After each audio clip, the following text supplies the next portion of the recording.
اليوم أقدم لكم الصلصة العراقي بأبسط طريقة وأسهلها وأسرعها نظرا لطلبات بعض المتابعين إلي، فاليوم حبيت أقدم لكم إياها. ابقوا يا حبايب متابعة الفيديو حتى تشوفونها كامل بالخطوات. بداية راح أخذ عندي كوبين من المي، كوبين مي هذولي، وأضيف لهم كوبين خل، كوبين مي كوبين خل. كوب واحد من التمر يكون منزوع النوى، يعني ما بينوى، أفرغ النوى من عنده، يطلع ربع كيلو تقريبا.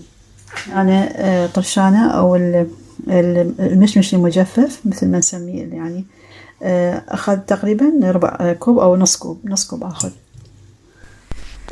نص كوب من دبس التمر. وهنا أنا 3 ملاعق كبيرة من دبس الرمان. وهنا أنا ربع كوب من التمر الهند. أما تاخذوه هيجي أو تاخذوه يعني يكون شلون بهذا الكامل، يعني التمر البينوى ممكن يعني يصير، أما هذا أو البينوى واحد من عندهم.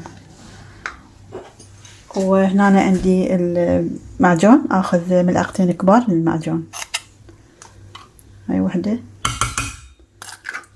هاي 2. وهنا التوابل اللي راح أضيفها. هنا أنا عندي جوزة الطيب، أخذ ملعقة صغيرة من جوزة الطيب ونصف ملعقة صغيرة من القرنفل المطحون، كلش ضروري، يعني قرنفل مطحون لازم تخلوه، لازم، لأن كلش يعطي نكهة طيبة. وملعقة صغيرة من الفلفل الأسود الحار، ونص ملعقة صغيرة من ملح الليمون دوزي، أو تخلون ملعقتين كبار من النوى حامض. هسه شغل الطباخ عليها وأسلقهم بحيث يعني تستوي كلش عندي، يستوي التمر والطرشانة، يعني هاي المشمش المجفف لازم يستوي حيل. اتركهم على هاي النار حد ما يستوي، بعدين نرجع لكم. هسه هنا بعد نص ساعة صارت عندي هيك باعوها، يعني انمردت، يعني التمر باعوه كله انمرد. طبعا بردتها، وهسه راح اهرسها بالمكسر. اما بالمكسر تسووها او بالخلاط مالت العصير، بس لازم تكون باردة من تخلطوها بالخلاط العصير حتى ما ينكسر عندكم. هسه هنا راح اهرسها بهذا بالمكسر او بالعصارة مالت العصير، وحدة من عندهم.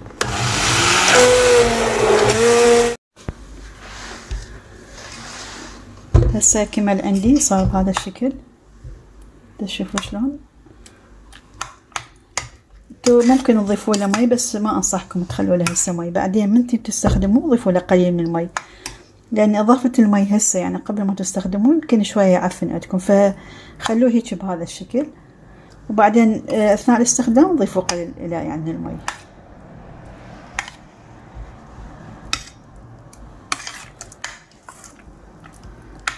شوفوا عيني صار هذا. هسه كمل عندي، راح اديره اي علبة عندكم فارغة موجودة. سويت عندي هاي المال كاتشب، فرغتها، باقي بيها قليل بس انا فرغتها. اي علبة موجودة عندكم فارغة ممكن تديرون بيها.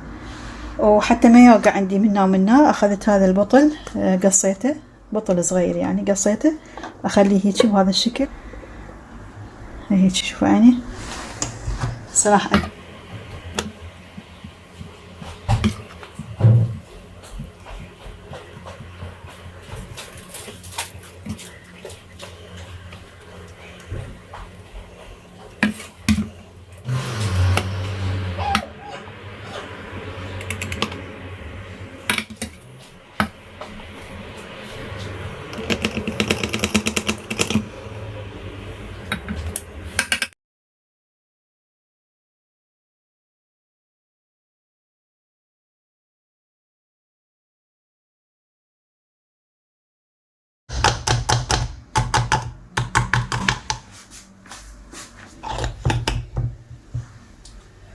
بس هنا بعد ما عبيتهم صاروا عندي 2 يعني علبتين هذا الشكل. طبعا وطعمهم كلش طيب، ما يفرق عن الجاهز ابد، لكن الفرق انه نظيف كلش، لان على ايدكم اكيد راح تعرفون النظافة مالته، تطمئنون من عنده. ان شاء الله تجربون هاي الوصفة. طبعا هاي سويتها حسب طلب أحد المتابعات إلي، فإن شاء الله تنال رضاكم وإعجابكم.